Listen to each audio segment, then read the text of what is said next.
Après, vous êtes vraiment équipé à vie. Vous êtes vraiment équipé à vie. Ça vous sert tout le temps, de toutes les circonstances, de tous les moments. Voilà. Donc on a besoin de ces trois aspects. Et si vous avez ces trois aspects, vous allez être vraiment équipé pour avancer dans l'existence. Parce que ça vous permettra de neutraliser justement les effets pervers de vos émotions négatives parfois. Ça vous aidera à garder le cap lorsque vous serez face à des conditions, des situations adverses. Vous saurez quoi faire pour restaurer l'harmonie, que ce soit au niveau de votre corps, au niveau de votre esprit aussi. Quand vous serez en difficulté, dans des difficultés relationnelles par exemple, vous ne savez pas comment résoudre le problème, vous avez besoin de prendre de la hauteur. Tout ça, c'est grâce justement à cette pratique, c'est tout ce qu'elle va vous apporter. Et plein d'autres choses aussi, c'est fantastique, comment on peut par exemple se recharger d'énergie. C'est fantastique, ça change la vie. C'est du bonheur quoi, voilà. C'est top quoi, c'est très très puissant, voilà. Mais quel bonheur quoi, ça donne des clés pour avancer dans la vie et pour s'ouvrir aux autres.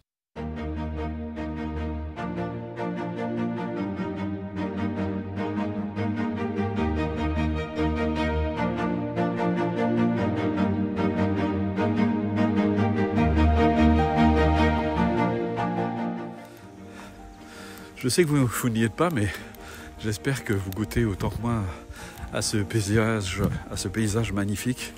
C'est vraiment un endroit, alors malheureusement trop souvent, je trouve trop souvent pollué par les bruits mécaniques, par les motos, ils font même des rêves parties à cet endroit. C'est vraiment un petit peu dommage. C'est un endroit absolument superbe. On y goûte vraiment à la paix, et pour méditer quand il n'y a personne, il faut venir assez tôt. Alors on m'a posé beaucoup de questions sur la pratique, sur qu'est-ce qu'il faut faire exactement. Alors je vais répéter déjà des choses que j'ai déjà dites, peut-être en les développant un peu plus que je ne l'ai fait jusqu'à maintenant. Et excusez-moi, je me suis laissé distraire par une voiture. Là je descends dans un endroit, je suis obligé de faire un peu attention parce que c'est un petit peu accidenté.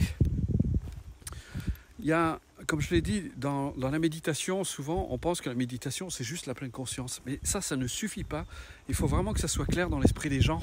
Je reçois constamment des gens en stage qui font de la pleine conscience, mais qui sont toujours aux prises avec leurs difficultés.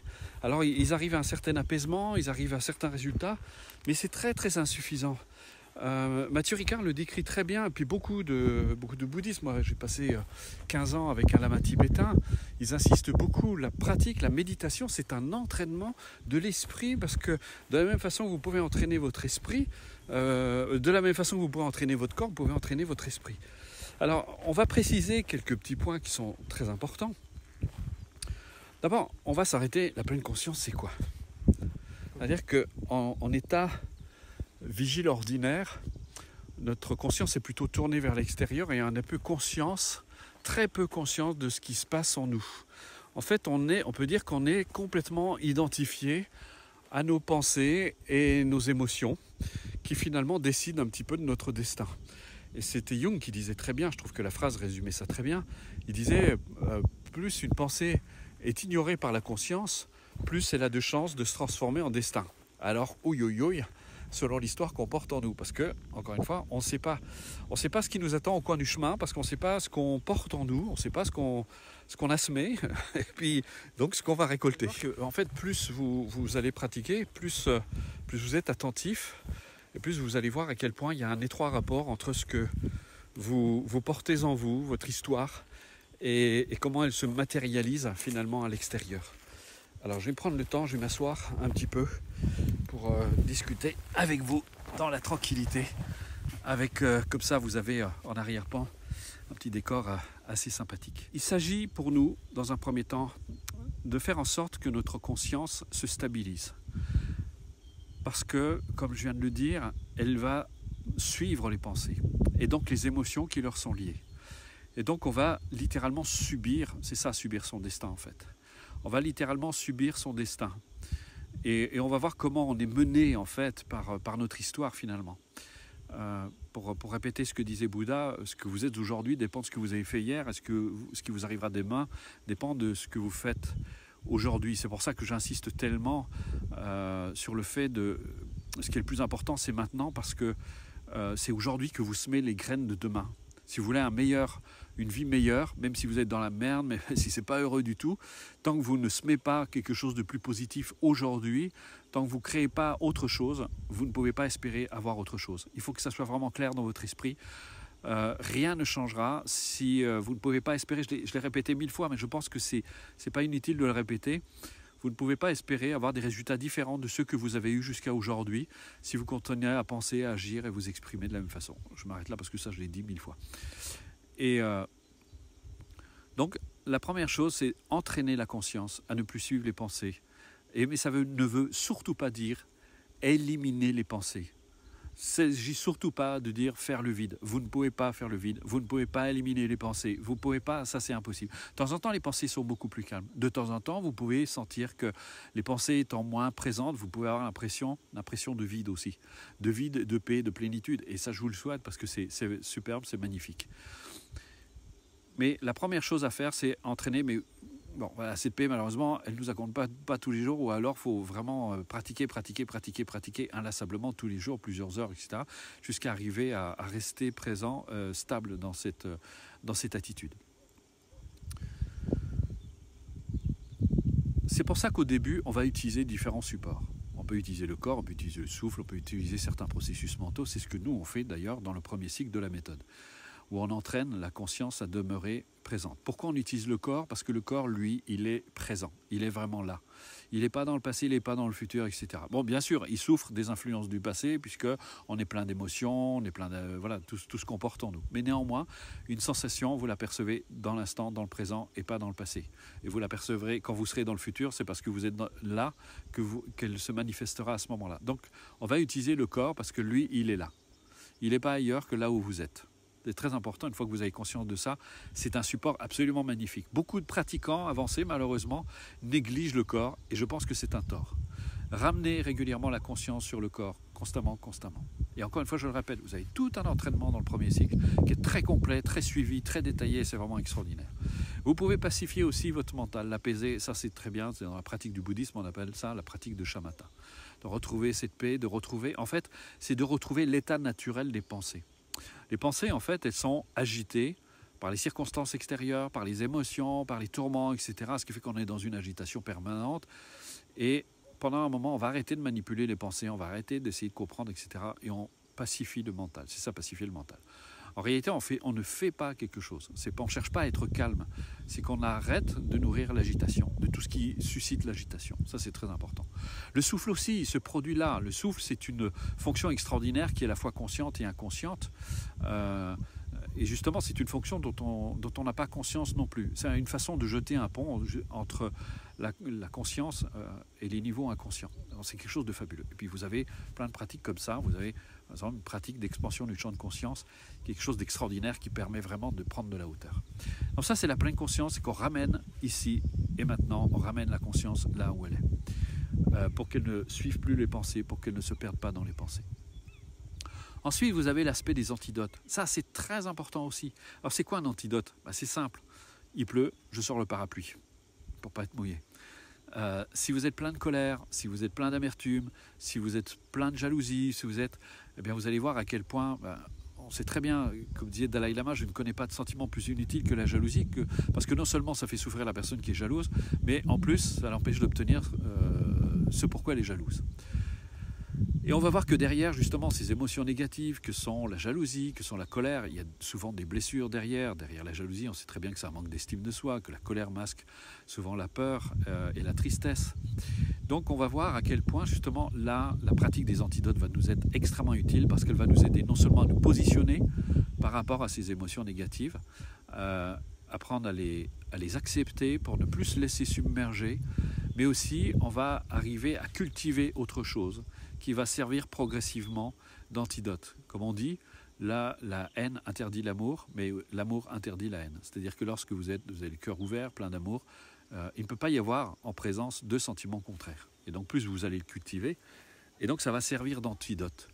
Et ce qui va faire que vos émotions négatives vont progressivement s'apaiser. Et puis surtout, c'est très important, on a besoin d'être équipé pour traverser la vie. Faire juste de la pleine conscience, ça ne suffit pas. Vous avez des objectifs dans la vie, vous avez des aspirations, c'est très important de pouvoir les conduire. Et pour ça, vous avez un potentiel qui est à votre disposition, que vous a donné la nature. C'est très utile, c'est très important d'apprendre à l'utiliser. Et puis, il y a juste un arrêt, j'ai oublié. Il y a quelque chose dont on a besoin pour avancer dans l'existence, sans lequel on ne peut pas avancer, c'est la confiance en soi. C'est très important. C'est pour ça que, par exemple, justement, dans le deuxième cycle de la méthode, vous avez toute une pratique complète sur comment renforcer sa motivation, acquérir davantage confiance en soi. Parce que c'est comme si vous partez à la montagne, vous avez besoin d'être équipé pour gravir la montagne. Ben là, c'est exactement pareil. Pour traverser la vie, vous avez besoin d'être équipé.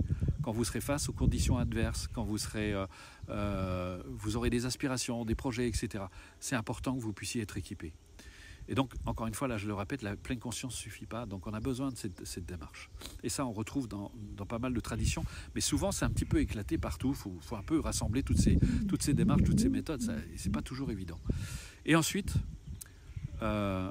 c'est la réalisation de la véritable nature. Ça aussi, c'est très important.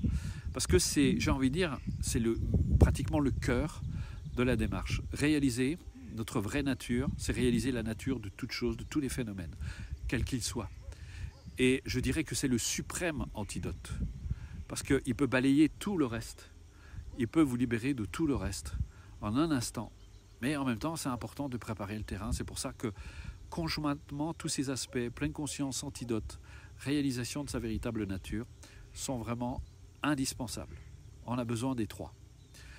Réaliser sa vraie nature, c'est aller au-delà justement de cet ego limité, de ce sens du moi dans lequel nous sommes emprisonnés. En fait, on peut dire qu'on vit comme dans une espèce de bulle, une bulle faite de croyances, d'idées, de concepts, de vues, dans lesquelles on est enfermé et qui nous empêche de vivre pleinement notre existence. Et donc, il faut pouvoir aller au-delà justement de ces murs, dépasser justement ces conditionnements. Et ça, c'est seulement grâce à la réalisation de notre véritable nature. Donc on a besoin de ces trois aspects. Et si vous avez ces trois aspects, vous allez être vraiment équipé pour avancer dans l'existence. Parce que ça vous permettra de neutraliser justement les effets pervers de vos émotions négatives parfois. Ça vous aidera à garder le cap lorsque vous serez face à des conditions, des situations adverses. Vous saurez quoi faire pour restaurer l'harmonie, que ce soit au niveau de votre corps, au niveau de votre esprit aussi. Quand vous serez en difficulté, dans des difficultés relationnelles par exemple, vous ne savez pas comment résoudre le problème, vous avez besoin de prendre de la hauteur. Tout ça, c'est grâce justement à ces pratiques, c'est tout ce qu'elle va vous apporter. Et plein d'autres choses aussi, c'est fantastique, comment on peut par exemple se recharger d'énergie. Les gens qui me connaissent sont parfois surpris parce que quand on est face à des conditions adverses, la première chose, le réflexe que j'ai, c'est de me poser. C'est d'abord de me poser, j'essaie de retrouver ma sérénité. C'est la première chose que je fais. Paniquer à ce moment-là, c'est la pire des choses, c'est un peu comme lorsque vous êtes dans les sables mouvants, si vous vous débattez. Mais agir sans conscience, c'est pas bon non plus. Il y a des gens qui vont tout de suite vouloir solutionner le problème. C'est pas la bonne façon. Parce que vous agissez sans conscience, donc sans sagesse. Vous avez besoin d'abord de regarder ce qui se passe. C'est un petit peu comme un médecin qui regarde, qui prend le temps de diagnostiquer, d'analyser, de regarder dans quel état est la personne, qu'est-ce qu'il faut faire, de quelle façon on va agir, quel remède on va appliquer, etc. Et ensuite seulement, il décide d'agir. C'est exactement pareil. Et des fois, on est trop dans la réaction. Et réaction, ça veut dire revenir en arrière, c'est-à-dire qu'on réagit au passé. C'est-à-dire qu'une situation face à laquelle nous nous trouvons va réveiller notre passé, va réveiller notre histoire, donc va réveiller forcément des émotions. D'ailleurs, la preuve en est, c'est que vous mettez 10 personnes dans les mêmes conditions, il n'y a pas une seule personne qui va réagir de la même façon. Parce que personne n'a la même histoire, personne n'a le même référent. Personne, vous dites un mot à 10 personnes, personne ne va entendre la même chose. Parce que ça va réveiller chaque fois des choses différentes. Donc chaque situation, chaque événement, chaque circonstance va réveiller quelque chose en vous. Et il faut pouvoir l'accepter et le neutraliser ensuite pour pouvoir agir et non pas réagir. Et là, vous aurez quelque chose d'approprié. C'est ça le sens du mot sagesse. La sagesse, ça veut dire être approprié. Avoir l'attitude juste. C'est ça, avoir l'attitude juste. Mais ça s'acquiert avec l'expérience, avec la pratique. Donc voilà. Je pense que vous en savez assez. Je pense que j'aurais plus besoin de revenir sur ce sujet. Je pense que c'est très important, cette notion de pleine conscience, d'antidote. Il y a beaucoup d'antidotes. Et je pense qu'il y a un antidote dont on a beaucoup besoin en Occident, c'est l'antidote à la culpabilité, parce que c'est une plaie, c'est un vrai poison, cette culpabilité. On a cet héritage judéo-chrétien, le bien, le mal, c'est terrible.